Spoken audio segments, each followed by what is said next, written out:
ओम शांति।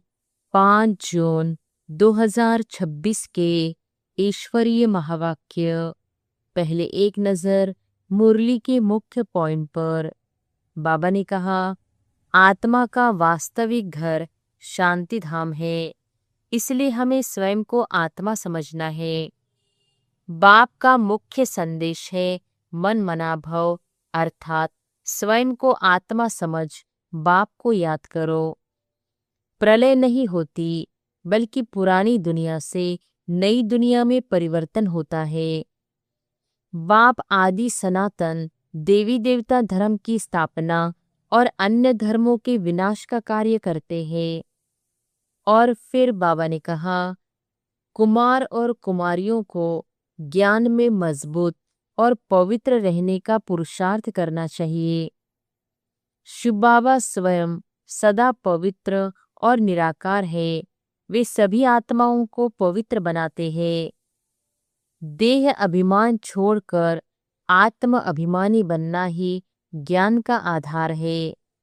बाप का मुख्य संदेश है मन मना भव, अर्थात मुझे याद करो।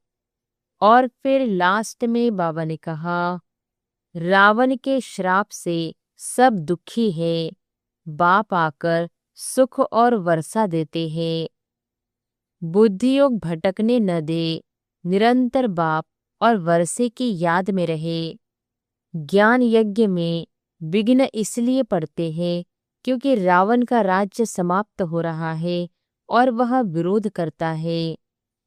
जो बाप को याद करते हैं और दूसरों को याद दिलाते हैं, वे सुगंधित फूलों समान बनकर सबको सुख और शांति का अनुभव कराते हैं। और अब सुनते हैं महावाक्यों को विस्तार से। मुरली का सार। मीठे बच्चे, बाप के साथ साथ तभी चल सकेंगे जब इस पुरानी दुनिया से बेहद का वैराग्य होगा। प्रश्न है, भगवान समर्थ होते हुए भी उसके रचे हुए यज्ञ में विघ्न क्यों पड़ते हैं? उत्तर है, क्योंकि रावण भगवान से भी तीखा है। जरूर जब उसका राज्य छीना जाएगा तो वह विघ्न डालेगा ही। शुरू से लेकर ड्रामा अनुसार इस यज्ञ में विघ्न पड़ते ही आए हैं, पड़ने ही है। हम पतित दुनिया से पावन दुनिया में ट्रांसफर हो रहे हैं तो जरूर पतित मनुष्य विघ्न डालेंगे। गीत है, ओ दूर के मुसाफिर, हमको भी साथ ले ले, हम रह गए अकेले। ओम शांति। मीठे मीठे रूहानी बच्चों ने गीत की लाइन सुनी। जैसे वेद शास्त्र आदि भक्ति मार्ग का रास्ता बताते हैं, वैसे गीत भी थोड़ा रास्ता बताते हैं। वह तो कुछ समझते नहीं। शास्त्रों की कथाएं आदि सुनना वह जैसे है कनरस। अब बच्चे जानते हैं दूर देश का मुसाफिर किसको कहा जाता है। आत्मा जानती है हम भी दूर के मुसाफिर हैं। हमारा घर शांति धाम है। मनुष्य इन बातों को नहीं समझते तो गोया कुछ नहीं समझे। बाप को न जानने से सृष्टि चक्र को कोई नहीं जानते हैं। यह आत्मा समझती है कि शिव बाबा कहते हैं, मैं टेम्परेरी जीवात्मा बनता हूँ, तुम स्थायी जीवात्मा हो। मैं सिर्फ संगम पर ही टेम्परेरी जीवात्मा हूँ, सो भी तुम्हारे मुहाफिक नहीं बनता। मैं इस जीव में प्रवेश करता हूँ अपना परिचय देने, नहीं तो तुमको परिचय कैसे मिले। बाप ने समझाया है, रूहानी बाप एक ही है जिसको शिव बाबा अथवा भगवान कहते हैं। दूसरा कोई नहीं जानते। इसमें पवित्रता का भी बंधन है। बड़े ते बड़ा बंधन है अपने को आत्मा समझना। जिस दूर के मुसाफिर पतित पावन को भक्ति मार्ग में याद करते हैं, वह रूहानी बाप समझाते हैं कि मैं सबको ले चलूंगा, किसको भी छोड़ नहीं जाऊंगा। वापिस तो सबको जाना है, प्रलय भी नहीं होनी है। भारत खंड तो रहता ही है। भारत खंड का कभी विनाश नहीं होता है। सतयुग आदि में सिर्फ भारत खंड ही रहता है। कलप के संगम पर जब बाप आते हैं तो आदि सनातन देवी देवता धर्म स्थापन करना होता है। बाकी सब धर्म विनाश होने हैं। तुम भी आदि सनातन देवी देवता धर्म स्थापन करने में मदद कर रहे हो। तो गीत सुना, कहते हैं बाबा हमको भी साथ ले चलो। बाप कहते हैं ऐसे साथ में कोई चल न सके। जब तक पुरानी दुनिया से वैराग्य न आए। नया मकान बनता है तो पुराने से दिल टूट जाती है। तुम भी जानते हो यह पुरानी दुनिया खत्म होनी है। अब नई दुनिया में चलना है। जब तक सतोप्रधान नहीं बनेंगे तब तक सतोप्रधान देवी देवता बन नहीं सकेंगे। इसलिए बाबा बार बार समझाते हैं अपने को आत्मा समझ बाप को याद करते रहो। सदगति करने वाला दूर का मुसाफिर एक ही आया हुआ है। उनको दुनिया नहीं जानती। सर्वव्यापी कह दिया है। अभी तुम बच्चे नंबरवार पुरुषार्थ अनुसार जानते हो कि हम शिव बाबा की संतान हैं। आते भी हैं तो समझते हैं हम बाप दादा के पास जाते हैं। तो यह फैमिली हो गई। यह है ईश्वरीय फैमिली। किसको बहुत बच्चे होते हैं तो बड़ी पलटन हो जाती है। शिव बाबा के बच्चे तो इतने बीके भाई बहन हैं, यह भी बड़ी पलटन हो जाती है। ब्रह्मा कुमार कुमारियां सब जानते हैं हम बेहद बाप से वर्षा लेते हैं। शास्त्रों में दिखाते हैं पांडवों और कौरवों ने खेल खेला, राजाई दांव में रखी। अब राजाई न कौरवों की है न पांडवों की है। ताज आदि कुछ भी नहीं है। दिखाते हैं उनको शहर निकाला मिला, हथियार आदि छिपाकर जाए रखा। यह सब है दंत कथाएं। न पांडव राज्य है न कौरव राज्य है, न उन्हों की आपस में लड़ाई चली है। लड़ाई राजाओं की लगती है। यह तो भाई भाई है। लड़ाई हुई है कौरवों और यौवनों की। बाकी भाई एक दो को कैसे खत्म करेंगे। दिखाते हैं पांडव कौरव लड़े, बाकी 5 पांडव बचे और एक कुत्ता रहा। वह भी सब पहाड़ पर गलमरे। खेली खलास। राज्यों का अर्थ ही नहीं निकला। अभी तुम बच्चे जानते हो बाप कलप कलप आकर एक धर्म की स्थापना करते हैं, बुलाते भी है। हे पतित पावन बाबा आओ, आकर पतित से पावन बनाओ। सतयुग में सूर्यवंशी राजधानी ही होती है। ब्रह्मा द्वारा विष्णुपुरी की स्थापना हो रही है। अब बाप आए हैं तो उनके डायरेक्शन पर चलना है। कमल पुष्प समान पवित्र रहना है। कन्याओं को तो नहीं कहेंगे कि गृहस्थ व्यवहार में रहते कमल फूल समान रहो। वह तो है ही पवित्र। यह गृहस्थियों के लिए कहा जाता है। कुमार और कुमारियों को तो शादी करनी ही नहीं चाहिए, नहीं तो वह भी गृहस्थी हो पड़ेंगे। कुछ गंधर्व विवाह का नाम भी है। कन्या पर मार पड़ती है तो लाचारी हालत में गंधर्वी विवाह कराया जाता है। वास्तव में मार भी सहन करनी चाहिए, परंतु अधर कुमारी नहीं बनना चाहिए। बाल ब्रह्मचारी का नाम बहुत होता है। शादी की तो हाफ पार्टनर हो गई। कुमारों को कहा जाता है तुम तो पवित्र रहो। गृहस्थ व्यवहार वालों को कहा जाता है गृहस्थ व्यवहार में रहते कमल फूल के समान बनो। उन्हों को ही मेहनत होती है। शादी न करने से बंधन नहीं रहेगा। कन्या को तो पढ़ना है और ज्ञान में बहुत मजबूत रहना है। छोटी कुमारियां जो सगीर हैं उनको तो हम ले नहीं सकते, वह अपने घर में रहकर पढ़ सकती है। माता पिता ज्ञान में आए तो सगीर को ले सकते हैं। यह तो स्कूल का स्कूल है, घर का घर है और सत्संग का सत्संग। सतमाना एक बाप, जिसके लिए ही कहते हैं ओ दूर के मुसाफिर, आत्मा गोरी बनती है। बाप कहते हैं मैं मुसाफिर सदा गोरा रहता हूँ, प्योरिटी में रहने वाला हूँ। मैं आकर सभी आत्माओं को पवित्र गोरा बनाता हूँ, और तो कोई ऐसे मुसाफिर है नहीं। बाप समझाते हैं मैं आया हूँ रावण राज्य में, यह शरीर भी पराया है। तुम्हारी आत्मा कहेगी यह हमारा शरीर है, बाबा कहेंगे यह हमारा शरीर नहीं है, यह इनका शरीर है।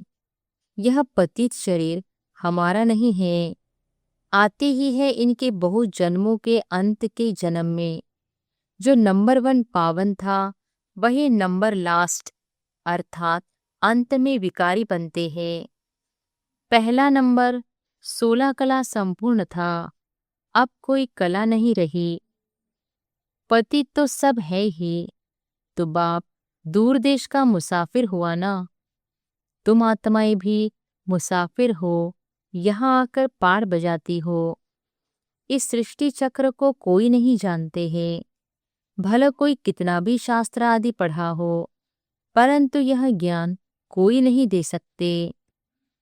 बाप समझाते हैं मैं इस तन में प्रवेश कर इन आत्माओं को ज्ञान देता हूँ। वह तो मनुष्य को शास्त्रों का ज्ञान देते हैं। वह हो गए भगत। सद्गति दाता तो एक ही है, वही ज्ञान का सागर है। उनको न जानने कारण देह अभिमान आ जाता है। वह कोई यह तो समझाते नहीं है कि अपने को आत्मा निश्चय करो, आत्मा पढ़ती है, यह कोई समझाते नहीं है, क्योंकि देह अभिमान है। अभी दूर का मुसाफिर तो शिव बाबा को ही कहेंगे। तुम जानते हो हम 84 जन्म का चक्र लगा चुके हैं। बाप कहते हैं 5000 वर्ष पहले भी समझाया था कि बच्चे तुम अपने जन्मों को नहीं जानते हो, मैं जानता हूँ। गीता में आटे में लून मिसल कुछ है, वही गीता का एपिसोड, वही महाभारत की लड़ाई, वही मन मनाभव मध्याजी भव का ज्ञान है। मामेकम याद करो, लड़ाई भी बरोबर लगी है। पांडवों की विजय हुई, विजय माला विष्णु की गाई जाती है। शास्त्रों में तो दिखाया है पांडव गल मरे, फिर माला कहाँ से बनी। अब तुम समझते हो कि हम विष्णु की माला बनने यहाँ आए हैं। ऊपर में है पतित पावन बाप, उनका यादगार चाहिए ना। भक्ति मार्ग में यादगार गाया जाता है। कोई 8 की माला, कोई 108 की माला, कोई 16,108 की बनाई है। गाते हैं चढ़ती कला तेरे भाने सर्व का भला। अभी तुम जानते हो हमारी चढ़ती कला है, हम चले जाएंगे अपने सुखधाम, फिर हम वहां से नीचे कैसे उतरते हैं, 84 जन्म कैसे लेते हैं, यह सारा ज्ञान तुम्हारी बुद्धि में है। यह ज्ञान भूलना नहीं चाहिए। हमारे सब दुख दूर करने, श्राप मिटाए, सुख का वर्षा देने बाप आया है। रावण के श्राप से सबको दुख होता है, तो अब बाप को और वर्षे को याद करना है। तुम जानते हो हम सूर्यवंशियों ने भारत में राज्य किया, भारत में ही शिव बाबा आते हैं। भारत ही स्वर्ग था, यह घड़ी घड़ी बुद्धि में याद करना पड़े। जिसने 84 का चक्र नहीं खाया होगा, वह न धारणा करेंगे न कराएंगे। उसके लिए समझा जाएगा कि इसने 84 जन्म नहीं लिए हैं, यह देरी से आते हैं। स्वर्ग में नहीं आते हैं। पहले पहले जाना तो अच्छा है ना। नए मकान में पहले खुद रहते हैं, फिर किराए पर चढ़ाते हैं, तो वह फिर सेकंड हैंड हुआ ना। सतयुग है नई दुनिया, त्रेता सेकंड हैंड कहेंगे। तो अब बुद्धि में आता है हम स्वर्ग नई दुनिया में जाए, पुरुषार्थ करना है, प्रजा भी बनती जाएगी। तुमको मालूम पड़ता जाएगा कि माला में कौन कौन पिरो सकते हैं। अगर किसको सीधा कहा जाए कि तुम नहीं आएंगे तो हार्ट फेल हो जाए। इसलिए कहा जाता है कि पुरुषार्थ करो, अपनी जांच करो कि हमारा बुद्धियोग भटकता तो नहीं है। तुम्हारा शिव बाबा से कितना लव होता जाता है। कहते भी है हम बाप दादा के पास जाते हैं, शिव बाबा से दादा द्वारा वर्षा लेने जाते हैं। ऐसे बाप के पास तो कई बार जाए, परंतु गृहस्थ व्यवहार भी संभालना है। भला बहुत धनवान है, परंतु इतनी फुर्सत नहीं, पूरा निश्चय नहीं। नहीं तो मास 2 मास बाद आकर रिफ्रेश हो सकते हैं। उनको घड़ी घड़ी कशिश होगी। सुई पर जंक चढ़ी हुई होती है तो चुंबक इतना खींचता नहीं है। जिनका पूरा योग होगा उनको झट कशिश होगी, भाग आएंगे। जितनी कट उतरती जाएगी उतनी कशिश होगी। हम चुंबक से मिले। गीत है, चाहे मारो चाहे कुछ भी करो, हम दर से कभी नहीं निकलेंगे। परंतु वह अवस्था तो पिछाड़ी में होगी। कट निकली हुई होगी तो वह अवस्था होगी। बाप कहते हैं हे आत्माएं, मन मनाभव रहो। भला अपने गृहस्थ व्यवहार में ऐसे नहीं कि यहाँ भाग कर आए बैठ जाना है। सागर पास बादलों को आना है रिफ्रेश होने, फिर सर्विस पर जाना है। बंधन जब खलास हो तो सर्विस पर जा सके। माँ बाप को अपने बच्चों को संभालना है, बाप की याद में रहना है, पवित्र बनना है। बाप ने समझाया है अनेक प्रकार के विघ्न ज्ञान यज्ञ में पड़ते हैं। कहते हैं ईश्वर तो समर्थ है, फिर विघ्न क्यों? मनुष्यों को पता ही नहीं है रावण भगवान से भी तीखा है। उनकी राजाई छीनी जाती है तो अनेक प्रकार के विघ्न पड़ते रहते हैं। ड्रामा प्लान अनुसार फिर भी विघ्न पड़ेंगे। शुरुआत से लेकर पतितों के विघ्न पड़ते हैं। शास्त्र में भी लिख दिया श्री कृष्ण को 16,108 रानियां थी। सर्प ने डसा, राम की सीता चुराई गई। अब रावण स्वर्ग में कहाँ से आए? झूठ तो बहुत है। कहते हैं विकार बिगर बच्चे कैसे होंगे। उनको पता ही नहीं जो वर्षा लेने वाले होंगे वही आकर समझेंगे। तो इस ज्ञान यज्ञ में असुरों के विघ्न पड़ते हैं। पतित को असुर कहा जाता है ही रावण संप्रदाय। अभी तुम संगम पर हो, रावण राज्य से किनारा कर लिया है, फिर भी कुछ लैस आती है। यह बुद्धि में ज्ञान है कि हम जा रहे हैं, बैठे तो यहाँ ही है। बुद्धि में ज्ञान है बैठे यहाँ हो, परंतु उनसे जैसे तुमको वैराग्य है। यह छीछी दुनिया कब्रिस्तान बननी है। भिन्न भिन्न पॉइंट से समझाया जाता है। वास्तव में तो एक ही पॉइंट्स है मनमना भव। कितनों की चिट्ठियां आती है बाबा हम बांधेली है, एक द्रौपदी तो नहीं है, हजारों हो जाएंगी। अभी तुम पतित दुनिया से पावन दुनिया में ट्रांसफर हो रहे हो। जो कल्प पहले फूल बने होंगे वही निकलेंगे। गार्डन ऑफ अल्लाह की यहाँ स्थापना होगी। कोई कोई तो ऐसे अच्छे अच्छे फूल होते हैं जो देखने से ही आराम आ जाता है। नाम ही है किंग ऑफ फ्लावर्स। 5 रोज से रखा हो तो भी खिला रहेगा, खुशबू फैलती रहेगी। यहाँ भी जो बाप को याद करते और याद दिलाते हैं, उनकी खुशबू फैलती है, सदैव खुश रहते हैं। ऐसे मीठे मीठे बच्चों को देख बाप हर्षित होते हैं। उन्हों के आगे बाबा की ज्ञान डांस अच्छी होती है। अच्छा, मीठे मीठे सिकिलधे बच्चों प्रति माता पिता बाप दादा का याद प्यार और गुड मॉर्निंग। रूहानी बाप की रूहानी बच्चों को नमस्ते। धारणा के लिए मुख्य सार। पहली पॉइंट, ज्ञान और योग में मजबूत बनना है। अगर कोई बंधन नहीं है तो बंधनों में जानबूझकर फंसना नहीं है, बाल ब्रह्मचारी होकर रहना है। दूसरी पॉइंट, अभी हमारी चढ़ती कला है। बाबा हमारे सब दुख दूर करने, श्राप मिटाए, वर्षा देने आए हैं।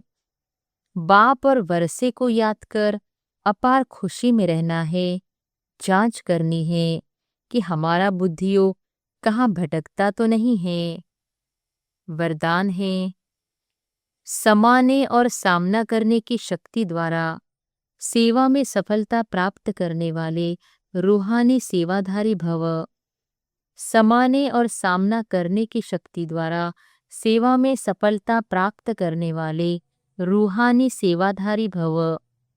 रूहानी सेवाधारियों को सेवा के सिवाय कुछ भी सूझता नहीं। वे मनसा वाचा कर्मना सर्विस से 1 सेकंड भी रेस्ट नहीं लेते, इसलिए बेस्ट बन जाते हैं। वे सेवाओं में सफलता प्राप्त करने के लिए सदा यही याद रखते कि समाना और सामना करना यही हमारा निशाना है।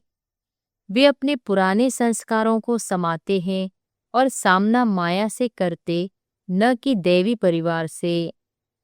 ऐसे बच्चे जो नॉलेजफुल के साथ साथ पावरफुल भी है, उन्हें ही कहा जाता है रूहानी सेवाधारी। स्लोगन है, छोटी बात को बड़ा नहीं करो, वातावरण को शक्तिशाली बनाओ। छोटी बात को बड़ा नहीं करो, वातावरण को शक्तिशाली बनाओ। ये अव्यक्त इशारे सदा हर्षित रहने के लिए अपने नेचर को सरल बनाओ, सहनशील बनो। दुनिया में लोग जिंदा होते भी नाउम्मीदी की चिता पर बैठे हुए हैं। ऐसी आत्माओं को मरजीवा बनाओ, नए जीवन का दान दो। अपने खुश नसीब हर्षित मुख चेहरे द्वारा उन्हें मानव जीवन में जीना सिखाओ। आपको देखकर उनमें हिम्मत, उमंग, उत्साह आ जाए। इसके लिए अपने नेचर को सरल बनाओ और सदा कमल समान स्थिति के आसन पर डबल लाइट स्थिति में स्थित रहो। अच्छा, ओम शांति।